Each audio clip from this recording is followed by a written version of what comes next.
এই ভিডিওটিতে আমি উচ্চ মাধ্যমিকের দর্শন বা ফিলোসফি বিষয় থেকে অতি গুরুত্বপূর্ণ সেরা 70টি এমসিকিউ প্রশ্ন ও তার উত্তর নিয়ে আলোচনা করব। আশা রাখি আজকের এই ভিডিওটিতে বলা প্রত্যেকটি এমসিকিউ প্রশ্ন তোমার যদি ভালোভাবে পড়া থাকে তাহলে আসন্ন দর্শন পরীক্ষায় তোমরা অনেক প্রশ্ন আজকের এই ভিডিওটি থেকেই কমন পেয়ে যাবে। তো কাজেই বন্ধুরা, তোমরা যারা সামনের দর্শন পরীক্ষায় অনেক ভালো রেজাল্ট করতে চাও তারা অবশ্যই ভিডিওটি প্রথম থেকে শেষ পর্যন্ত দেখতে থাকো এবং চ্যানেলে নতুন হয়ে থাকলে অবশ্যই চ্যানেলটি সাবস্ক্রাইব করে পাশে থাকা বেল আইকনটি প্রেস করে রাখো।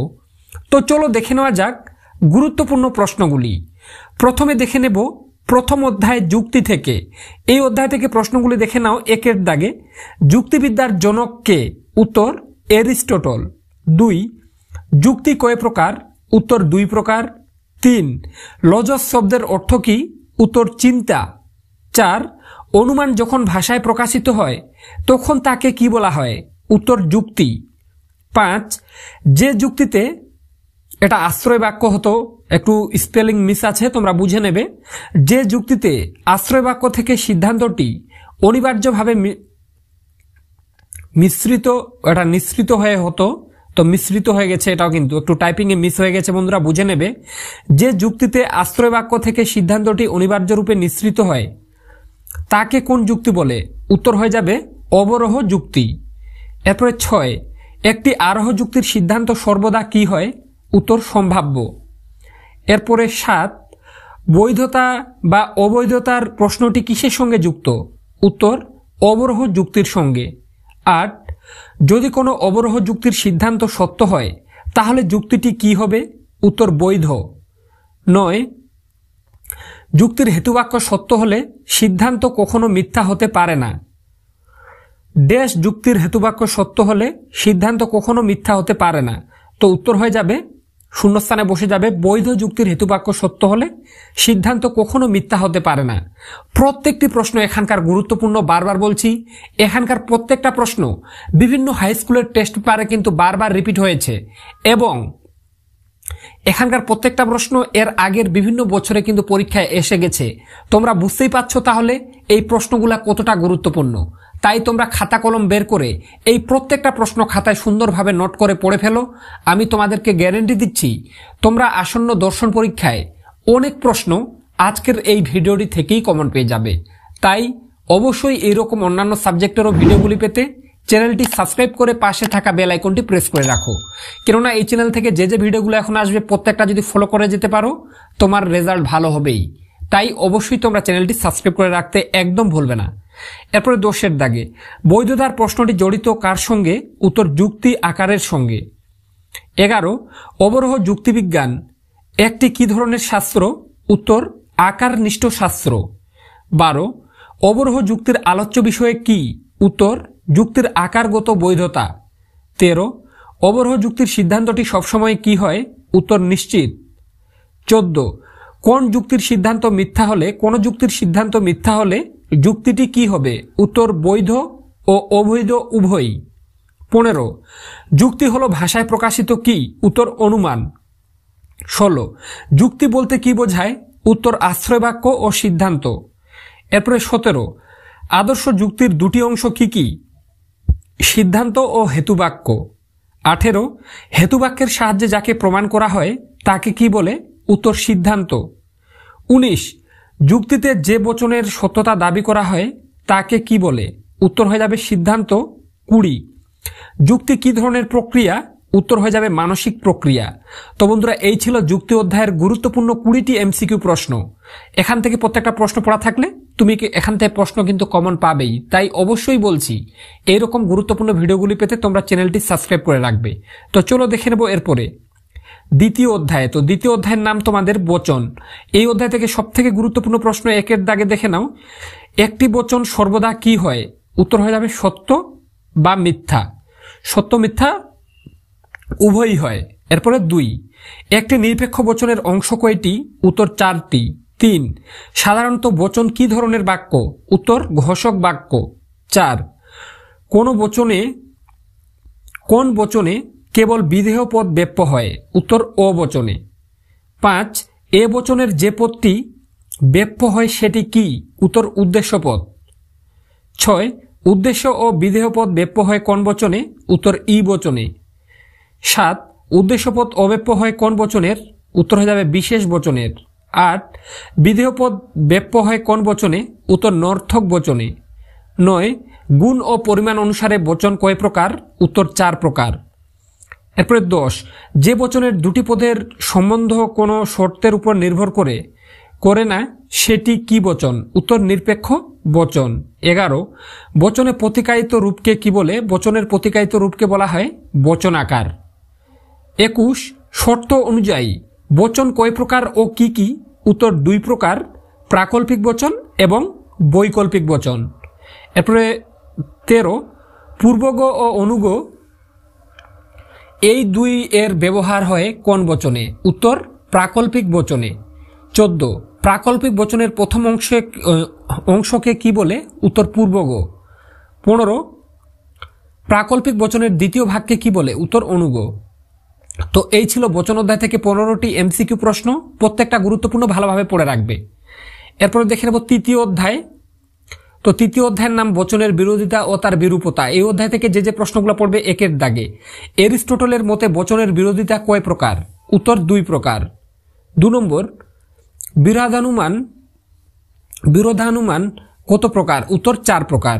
3 একই উদ্দেশ্য ও বিধেয় বিশিষ্ট, একটু বিধেয় স্পেলিংটা মিস আছে, বুঝে নেবে। একই উদ্দেশ্য ও বিধেয় বিশিষ্ট কোন কোন বচনের মধ্যে অধীন বিপরীত বিরোধিতার সম্বন্ধ থাকে? উত্তর আই ও ও বচনের মধ্যে। এরপরে 4 অসম বিরোধিতার ক্ষেত্রে যদি বিশেষ বচনটি সত্য হয় তবে সামান্য বচনটির সত্যমূল্য কি হবে? উত্তর অনিশ্চিত। 5 একই উদ্দেশ্য ও বিধেয় বিশিষ্ট দুটি বিশেষ বচনের মধ্যে যে বিরোধিতা অবস্থান করে তাকে কোন বিরোধিতা বলা হয়? উত্তর অধীন বিপরীত বিরোধিতা। 6 যদি ই বচনটি মিথ্যা হয় তবে একই উদ্দেশ্য ও বিধেয়যুক্ত এ বচনের সত্যমূল্য কি হবে? উত্তর অনিশ্চিত। 7 একই উদ্দেশ্য ও বিধেয় বিশিষ্ট এ বচন সত্য হলে ই বচনের সত্যমূল্য কি হবে? উত্তর হয়ে যাবে মিথ্যা। এরপরে দেখে নেব 8 দাগে একই উদ্দেশ্য ও বিধেয় বিশিষ্ট কোন কোন বচনের মধ্যে বিপরীত বিরোধিতার সম্বন্ধ থাকে? এ এবং ই বচনের মধ্যে। প্রশ্নটা যদি থাকে একই উদ্দেশ্য ও বিধেয় বিশিষ্ট কোন কোন বচনের মধ্যে বিপরীত বিরোধিতার সম্বন্ধ থাকে, তাহলে উত্তর হয়ে যাবে এ এবং ই বচনের মধ্যে। এরপরে 9 একই উদ্দেশ্য ও বিধেয় বিশিষ্ট দুটি সামান্য বচনের মধ্যে যে বিরোধিতা অবস্থান করে তাকে কোন বিরোধিতা বলা হয়? উত্তর বিপরীত বিরোধিতা। 10 আই বচন সত্য হলে ই বচন কি হবে? উত্তর মিথ্যা। 11 ই বচন সত্য হলে আই বচনের সত্যমূল্য কি হবে? উত্তর মিথ্যা। 12 যদি এ বচন মিথ্যা হয় তবে ও বচন কি হবে? উত্তর সত্য। 13 এ বচন সত্য হলে সম উদ্দেশ্য ও বিধেয়যুক্ত ও বচনের সত্যমূল্য কি হবে? উত্তর মিথ্যা। 14 বচনের বিরোধিতার ক্ষেত্রে সামান্য সদর্থক বচন সত্য হলে একই উদ্দেশ্য ও বিধেয়যুক্ত বিশেষ নর্থক বচনের সত্যমূল্য কি হবে? উত্তর মিথ্যা। 15 সাবেকি বিরোধিতার বর্গক্ষেত্র অনুসারে যদি এ বচন মিথ্যা হয় তবে একই উদ্দেশ্য ও বিধেয়যুক্ত ই বচনের সত্যমূল্য কি হবে? উত্তর অনিশ্চিত। এরপরে দেখে নেব 5ম অধ্যায়ের এমসিকিউ প্রশ্নগুলি। তার আগে তোমাদেরকে বলে রাখছি, তোমরা যদি চ্যানেলে নতুন হয়ে থাকো তাহলে অবশ্যই চ্যানেলটি সাবস্ক্রাইব করে রাখো, কেননা এখন এই চ্যানেল থেকে যে ভিডিওগুলো আসবে তুমি যদি প্রত্যেকটি ফলো করে ভালোভাবে পড়ে যাও তোমার কিন্তু পরীক্ষার রেজাল্ট ভালো হবেই।